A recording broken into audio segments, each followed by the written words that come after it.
Hello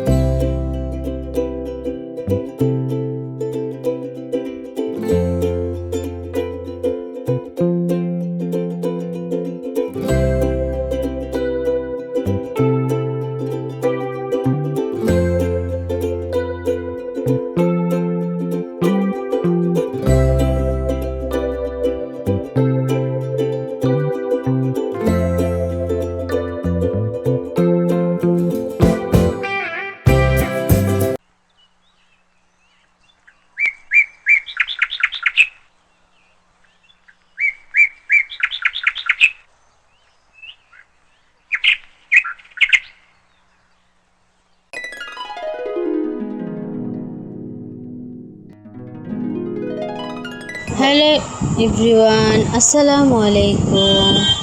কেমন আছেন সকলে? আশা করি সকলে ভালো আছেন।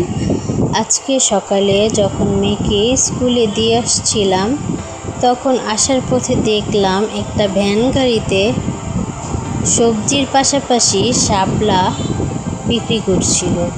তা দেখে আমার মনে হলো যে একাটি শাপলা বাসায় নিয়ে যাই।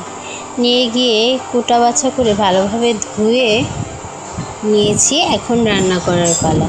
আমি আগে প্রথমে ফ্রাই প্যানে দিয়ে নিলাম তেল। এখানে আমি 3 চামচ তেল দিয়েছি।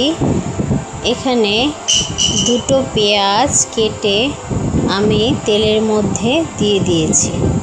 এখন 3-4টা কাঁচামরিচ ফালি করে পেঁয়াজের সাথে দিয়ে পেঁয়াজটাকে গোল্ডেন করে ভেজে নেব। পেঁয়াজটা যখন গোল্ডেনভাবে ভাজা হয়ে যাবে, তার কিছুক্ষণ আগে এই পেঁয়াজের সাথে দিয়ে দেব কুটে রাখা চিংড়ি মাছগুলো। চিংড়ি মাছগুলো দিয়ে আজকে আমি শাপলাটা রান্না করব। দেখুন, এভাবে চিংড়ি মাছটা পেঁয়াজের সাথে দিয়ে ভেজে নেব। এভাবে ভাজতে থাকবো, ভাজা হয়ে যাওয়া পর্যন্ত দাঁড়িয়ে নাড়তেই থাকতে হবে। তারপর যখন ভাজা হয়ে যাবে, এখানে কিছুটা পানি দিয়ে আমি যাতে পুড়ে না যায় এজন্য কিছুটা পানি দেব। কিছুটা পানি দেওয়া হয়ে গেলে একে একে এর মধ্যে মশলা দিয়ে নেব। আদা রসুন বাটা, সামান্য কিছু আদা রসুন বাটা দিয়ে ভালোভাবে নেড়ে মিশিয়ে নেব। তারপরে দিয়ে দিব একে একে হলুদের গুঁড়ো এবং মরিচের গুঁড়ো আর ধনিয়ার গুঁড়ো। দেখুন, দিয়ে দিলাম হলুদের গুঁড়ো 1 চা চামচ, মরিচের গুঁড়ো দেব আধা চা চামচ, ধনিয়ার গুঁড়ো দেব এবং লবণ দেব।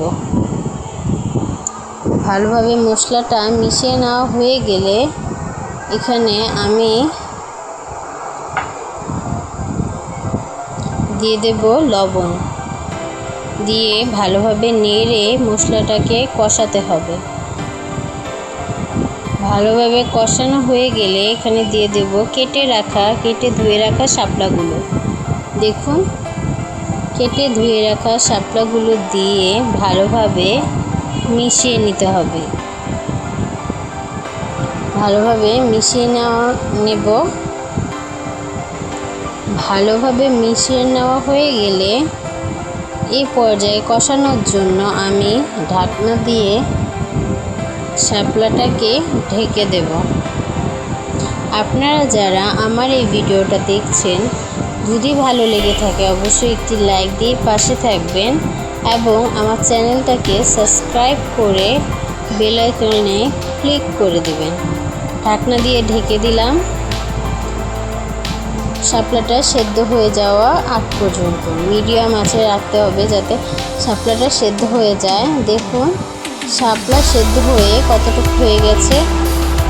এখানে ভালোভাবে নেড়ে যাতে না লেগে যায়, লবণটা একটু চেক করে আর কিছুক্ষণ রেখে নামিয়ে নেব। পরিবেশন করে খাবার পালা। দেখুন কত সুন্দর